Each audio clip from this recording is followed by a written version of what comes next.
오늘 본문 말씀은 이사야 60장 1절에서부터 9절입니다.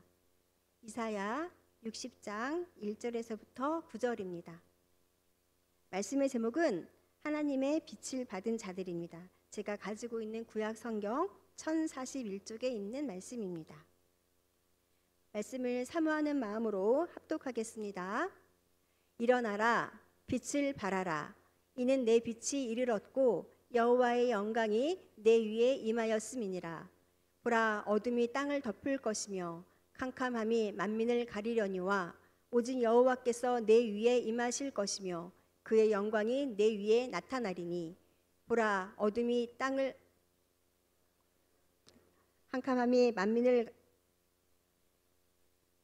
3절부터 다시 하겠습니다. 나라들은 내 빛으로, 왕들은 비치는 내 광명으로 나아오리라. 내 눈을 들어 사방을 보라. 무리가 다 모여 내게로 오느니라. 내 아들들은 먼 곳에서 오겠고 내 딸들은 안기어 올 것이라. 그때에 내가 보고 기쁜 빛을 내며 내 마음이 놀라고 또 화창하리니. 이는 바다의 부가 내게로 돌아오며 이방 나라들의 재물이 내게로 옴이라. 허다한 낙타, 미디안과 에바의 어린 낙타가 내 가운데에 가득할 것이며 스바 사람들은 다 금과 유황을 가지고 와서 여호와의 찬송을 전파할 것이며 게달의 양 무리는 다 내게로 모일 것이요 느바요의 수연 양은 내게 공급되고 내 제단에 올라 기꺼이 받음이 되리니. 내가 내 영광의 집을 영화롭게 하리라. 저 구름같이 비둘기같이 그 보금자리로 날아가는 것 같이 날아오는 자들이 누구냐? 곧 섬들이 나를 앙망하고 다시스의 배들이 먼저 이르되 먼 곳에서 내 자손과 그들의 은금을 아울러 싣고 와서 내 하나님 여호와의 이름에 드리려 하며 이스라엘의 거룩한 이에게 드리려 하는 자들이라. 이는 내가 너를 영화롭게 하였음이라. 아멘. 제가 우리 수원교회 2022년 12월 31일에 부임했습니다. 벌써 1년이라는 시간이 지났고 지난 시간을 돌이켜보게 되었는데요. 전 사역지에서 12월 25일까지 사역을 하고 수원교회에서 새로운 사역을 위해 기도했습니다. 주님, 제가 무엇을 하면 좋을까요? 주님, 제가 어떤 사역을 하면 좋을까요? 또 수원교회에 보내시는 이유가 무엇인가요? 그랬더니 주님이 제게 말씀해 주셨습니다. 세 글자였습니다. 뭐였을까요? 아시는 분이 있을지도 모르겠어요. 위로자였습니다. 위로자. 그런데 저는 잘 모르겠더라고요. 왜 위로자라고 말씀하셨는지 잘 납득이 가지 않았어요. 그리고 이제 제가 처음 신방했던 가정에서 전한 말씀이 이 이사야 60장 1절이었는데요. 신방 전에 또 기도했습니다. 주님, 이 가정에서 제가 어떤 말씀을 전해야 할까요? 그랬더니 진짜 이사야 60장 1절 말씀을 주신 거였습니다. 신방을 잘 마쳤고 돌아와서도 내내 이 말씀이 묵상이 되었습니다. 우리 교회는 참으로 다른 교회와 특별히 다른 점이 있습니다. 여러분들은 잘 아실지 모르겠지만 저는 여기가 세 번째 사역지여서 눈에 띄게 다른 점이 있었고요. 어려서부터 신앙생활에서 더욱이 눈에 띄었던 것 같습니다. 뭐냐면요, 자녀들 중에 혹은 가정에 사역자가 한 분씩은 다 계시더라고요. 그게 너무 저는 신기했어요. 원래 사역자들이 많기도 한데 우리 교회는 특별히 더 많다는 걸 알았고요. 그래서 특별히 신앙에 대하여 또 관심이 많고 호기심들이 많으시더라고요. 2024년 새해가 밝았습니다.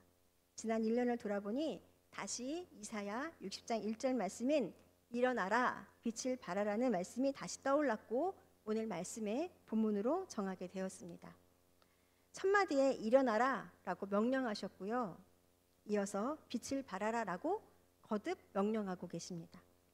이사야 60장은 59장의 마지막 단락과 직접적으로 연결되는 예언으로 여호와의 영광이 그의 백성의 삶에 충만하여 그들의 삶이 해보다 더 밝게 빛나며 그러한 빛으로 인해 세상의 모든 자들이 그 빛된 곳으로 돌아오실 것이라는 것을 사실을 강조하고 있습니다. 오늘 본문 60장에서 부정적인 내용은 2절 상반절밖에 없을 정도로 본장 전체는 밝은 이미지로 가득 차 있습니다. 빛, 영광, 영화, 기쁨 혹은 슬픔이 끝남이라는 의미의 표현이 반복되고 있는데요. 이러한 빛, 영광, 영화, 기쁨이라는 개념들과 더불어 또 하나의 표현이 반복되는 것은 이방 사람들이 구원받은 백성에게 와서 여호와께 예물을 드린다는 표현입니다.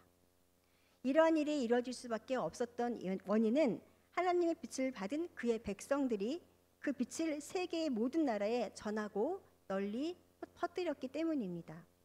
이는 원래 구약시대의 언약 백성에게 기대되었던 사명이었지만 그들은 결국 실패하였고 신약시대의 성도들이 이를 성취하게 될 것이라는 것을 알려주고 있습니다. 이 예언은 더불어 심판 이후에 이루어질 새 하늘과 새 땅의 모습과도 연결되어 있는데요. 오늘 본문 이사야 60장 1절과 2절입니다. 일어나라, 빛을 발하라. 이는 내 빛이 이르렀고 여호와의 영광이 내 위에 임하였음이니라. 보라, 어둠이 땅을 덮을 것이며 캄캄함이 만민을 가리려니와 오직 여호와께서 내 위에 임하실 것이며 그의 영광이 내 위에 나타나리니. 이사야 60장 1절에서는 일어나라 그리고 빛을 발하라는 첫 번째 하나님의 명령으로 시작되는데요. 이 명령은 이사야가 시온을 향해 명령하고 있습니다. 시온은 예루살렘 성을 묘사하고 있는 것인데 오늘날 주의 백성들의 공동체를 말하고 있습니다.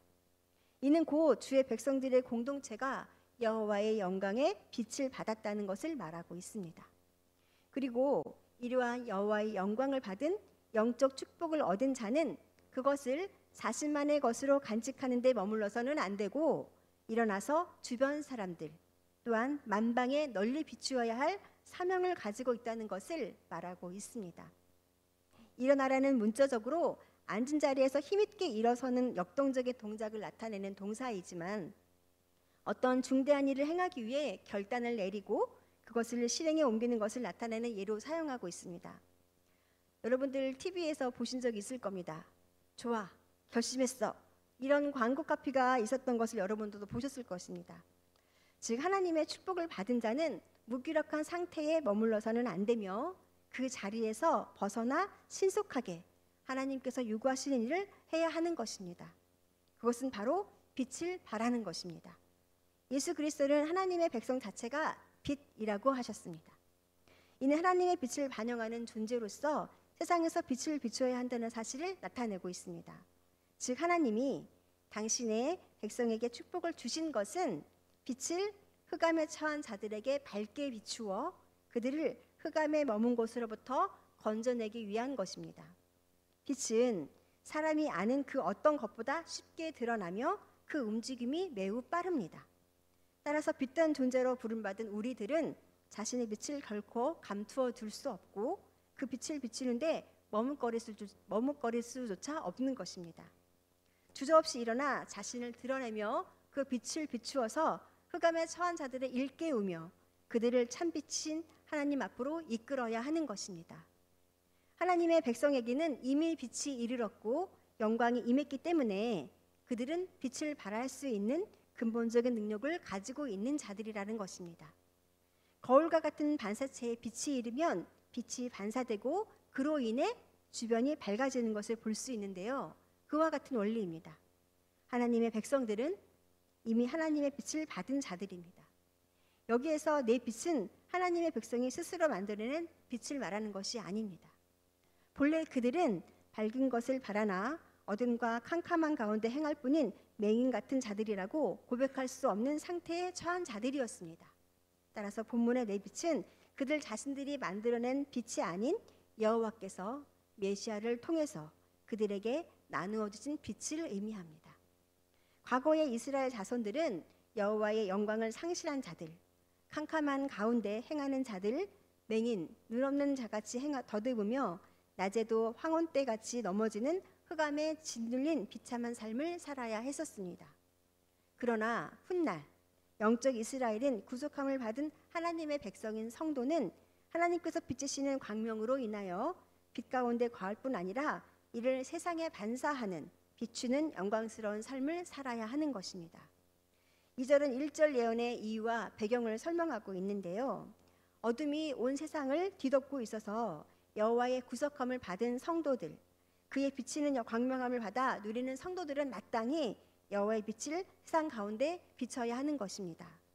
여기에서 어두움은 태초의 빛이 창조되기 직전의 상황 및 과거 출애굽 당시 흑암이 애굽 사람들을 사흘 동안이나 덮었던 상황을 연상케 합니다.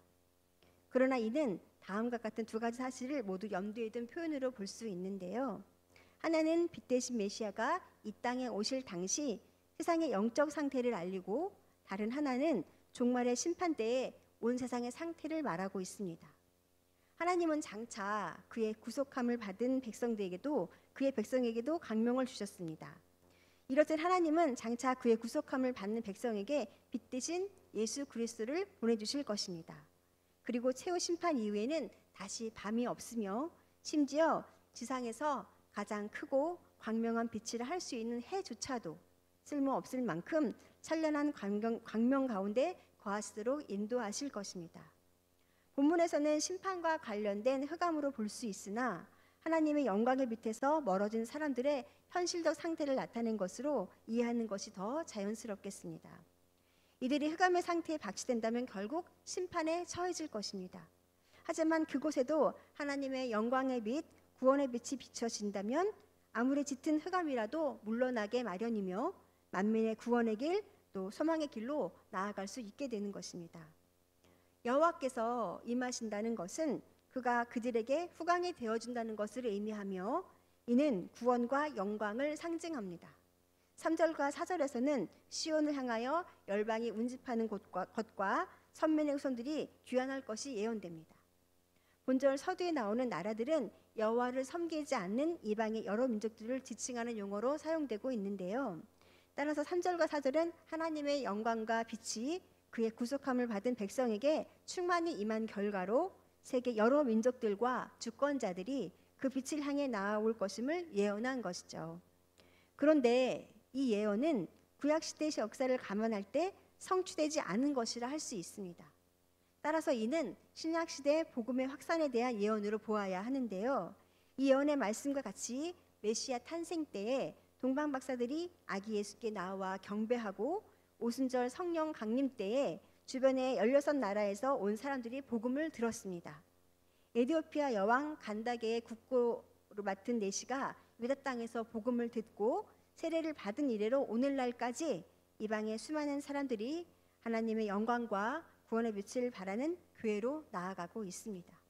그리고 그곳에서 빛 중에 빛이신 예수 그리스도, 세상 가운데 임한 여호와의 영광의 빛이신 메시아를 만남으로 구원의 역사가 이루어지고 있죠. 4절에서는 일어나라 빛을 발하라는 명령에 이어서 내 눈을 들어 사방을 보라라는 명령문이 하나 더 나옵니다. 그냥 세상을 바라보지 말고 영의 눈으로 바라보라는 메시지입니다.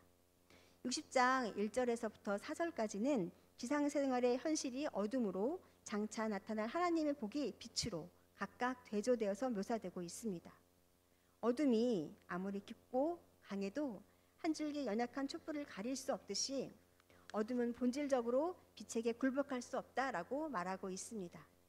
따라서 성도는 지금 이 세상을 뒤덮고 있는 어둠에 홀려 정신을 차리지 못하고 헤매이지 말고 지금 동터오고 있는 종말론적 밝은 빛에 빠르게 반응하여야 할 것입니다. 사랑하는 수원교회 성도 여러분, 서두에서 말씀드렸듯이 우리 교회는 많은 사역자들을 배출해낸 부모님과 믿음의 선배님들이 굵직하게 자리 잡고 계십니다. 이 두 가지의 명령은 우리 수원교회 주시는 말씀인 줄 믿습니다. 이사야가 시온에게, 주의 백성된 공동체들에게 명령하고 계신 것이 무엇이었죠? 일어나라 빛을 발하라 였습니다. 그리고 내 눈을 들어 사방을 바라보라는 것이죠. 수원교회 모든 성도님들은 이제 일어나서 빛을 발하셔야 합니다. 영적인 눈을 들어 사방을 바라보셔야 하고요. 다시 재도약, 더 높은 믿음의 단계로 나아가셔야 합니다. 그리하여 백주년을 맞이할 수원교회는 더욱 성숙하여야 할 것이며 더욱 새로워져야 하는 것이죠.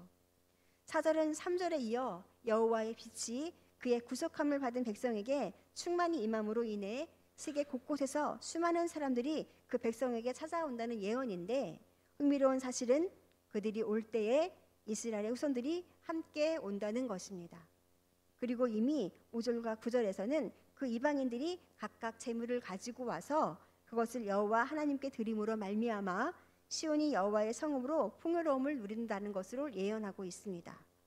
본문에서 제시된 빛의 비유는 다음과 같은 5가지를 강조하며 우리에게 전해주고 있는데요. 첫 번째는 빛의 출처는 오직 하나님뿐이라는 것입니다. 두 번째 빛은 어둠을 이긴다는 사실입니다. 세 번째로 빛의 대상은 1차적으로 성도라는 것이고요. 네 번째의 빛은 반사할 의무가 있다는 것입니다. 다섯 번째는 빛으로 인도하는 능력이 만연하게 확산되어야 한다는 것입니다. 오늘 1절에서 말씀하신 빛이 도대체 무엇을 말하고 있는지 에베소서 5장 8절과 14절을 통해 더 자세히 살펴보도록 하겠습니다. 에베소서 5장부터 8절부터 14절까지 함께 읽어보도록 하겠습니다. 너희가 전에는 어둠이더니 이제는 주 안에서 빛이라. 빛의 자녀들처럼 행하라. 빛의 열매는 모든 착함과 의로움과 진실함에 있느니라. 주를 기쁘시게 할 것이 무엇인가 시험하여 보라. 너희는 열매 없는 어둠의 일에 참여하지 말고 도리어 책망하라. 그들이 은밀히 행하는 것들은 말하기를 부끄러운 것들이라. 그러나 책망을 받는 모든 것은 빛으로 말미암아 드러나나니 드러나는 것마다 빛이니라. 그러므로 이르시기를 잠자는 자여 깨어서 죽은 자들 가운데서 일어나라. 그리스도께서 너에게 빛이시리라 하셨느니라. 아멘. 즉 빛의 자녀된 생활은 빛된 생활은 첫 번째로 열매가 있으며 두 번째로 주를 기쁘시게 하며 세 번째로 세상의 죄를 책망한다는 것입니다. 이러한 삶은 죄악을 멀리하는 소극적 단계에서 더 나아가 죄악을 책망하는 적극적 단계입니다. 우리는 이 말씀에서 하나님께서 진정으로 영광을 돌리는 것은 현실 높이가 아니라 현실 속에서 적극적으로 죄악과 싸우는 것임을 알 수 있는 것이죠. 에베소서 5장 9절에서 말하고 있는 모든 착함과 의로움과 진실함이라는 것은 그리스도와 연합으로 말미암는 결과로서 성도들이 갖추어야 할 신앙의 품격이며 마지막 날 심판의 근거가 되는 것입니다. 요한계시록 22장 12절에 이렇게 기록되어 있습니다. 제가 읽어드리도록 하겠습니다. 보라, 내가 속히 오리니 내가 줄 상이 내게 있어 각 사람에게 그가 행한 대로 갚아주리라. 아멘. 이 말씀을 기억하는 우리 모두 되시기를 주님의 이름으로 축복합니다. 에베소서 5장 11절에서 너희는 열매 없는 어둠의 일에 참여하지 말고 도리어 책망하라라고 말씀하고 있는 것을 보게 됩니다. 책망하라는 것은 폭로하여 드러내라라는 뜻으로 이는 빛의 속성입니다. 우리가 어둠의 일을 책망해야 하는 이유는 이러합니다. 진리에 충실하기 위해서고요. 악인들을 빛으로 인도하기 위해서고요. 불신과 죄악으로부터 자신을 지키기 위해서입니다. 따라서 여기에서 진정한 사랑은 부드러움만이 아닌 징계를 수반한다는 사실을 알게 됩니다. 에베소서 5장 14절에서 그러므로 이르시기를 잠자는 자여 깨어서 죽은 자들 가운데서 일어나라. 그리스도께서 너에게 비추이시리라 하셨느니라 라고 말씀하고 계십니다. 이 말씀은 어둠에서 빛으로 변화되는 새 생활이 인간 자신의 힘이 아니라 그리스도의 주권적인 능력으로 말미암는다는 사실을 보여줍니다. 그리스도는 구원의 시작이며 끝이십니다. 알페와 오메가이십니다. 따라서 우리의 전도와 섬김, 희생과 나눔 등을 통해 죄와 사망 아래서 신음하는 영혼을 생명의 세교로 구원해내는 일, 즉 영혼 구원 사역은 처음부터 끝까지 한결같이 그리스도의 주권적인 힘에 의존하여만 된다는 것입니다. 오래전부터 성도님들과 언젠가 나누었으면 좋겠다고 생각한 시가 있습니다. 제가 너무나 사랑하는 분으로부터 받은 시인데요. 노란 책에 노인과 어른들의 차이라는 시가 있어서 여러분들과 일부를 함께 나누고 공감하려고 합니다. 눈을 감고 들으셔도 좋겠습니다. 시간이 흐를수록 부패하는 음식이 있고 발효하는 음식이 있듯이 사람도 나이가 들수록 노인이 되는 사람과 어른이 되는 사람이 있습니다. 노인은 머리만 커진 사람이고 어른은 마음이 커진 사람입니다. 노인은 더 이상 배우려 하지 않지만 어른은 어린 사람에게도 배우려 합니다. 노인은 아직 채우려 하지만 어른은 비우고 나누어 줍니다. 노인은 나이가 들수록 자기만 알지만 어른은 이웃을 배려합니다. 노인은 나를 밟으면 가만두지 않겠다고 하지만 어른은 나를 밟고 올라서라 합니다. 노인은 다른 사람과 자신을 비교하지만 어른은 자신만의 아름다움을 찾는 사람입니다. 노인은 겉모습이 늙어가는 것을 슬퍼하지만 어른은 속사람이 충만해지는 것을 즐거워합니다. 노인은 늙은 사람이고 어르신은 존경받는 사람입니다. 노인은 몸과 마음, 세월이 가니 자연이 늙는다고 생각하는 사람이고 어르신은 자신을 가꾸고 스스로 젊어지려고 노력하는 사람입니다. 노인은 자기 생각과 고집을 버리지 못하는 사람이고 어르신은 상대에게 이해와 아량을 베풀 줄 아는 사람입니다. 노인은 상대를 자기 기준에 맞춰 부정적으로 평가하는 사람이고 어르신은 좋은 덕담을 해주고 긍정적으로 이해해주는 사람입니다. 노인은 상대에게 간섭하고 잘난 체하며 지배하려고 하는 사람이고 어르신은 스스로 절제할 줄 알고 알아도 모른 채 겸손하며 느긋하게 생활하는 사람입니다. 노인은 대가 없이 받기만을 좋아하는 사람이고 어르신은 상대에 베풀어 주기를 좋아하는 사람입니다. 노인은 고독하고 외로움을 많이 타는 사람이고 어르신은 주변에 좋은 친구를 두고 활발한 모습을 가진 사람입니다. 노인은 이제 배울 것이 없어 자기가 최고인 양 생각하는 사람이고 어르신은 언제나 배워야 한다고 생각하는 사람입니다. 노인은 공짜를 좋아하는 사람이고 어르신은 그 대가를 반드시 지불해야 한다고 생각하는 사람입니다. 노인과 어른의 차이라는 시를 들으셨는데요. 노인이 아닌 어른의 삶을 살아가는 우리 수원교회의 성도님들이야말로 정말 빛된 삶을 사는 것이라고 생각합니다. 주님의 이끄심에 우리의 삶을 온전히 내어드리는 저와 성도님들 되시기를 주님의 이름으로 축복합니다.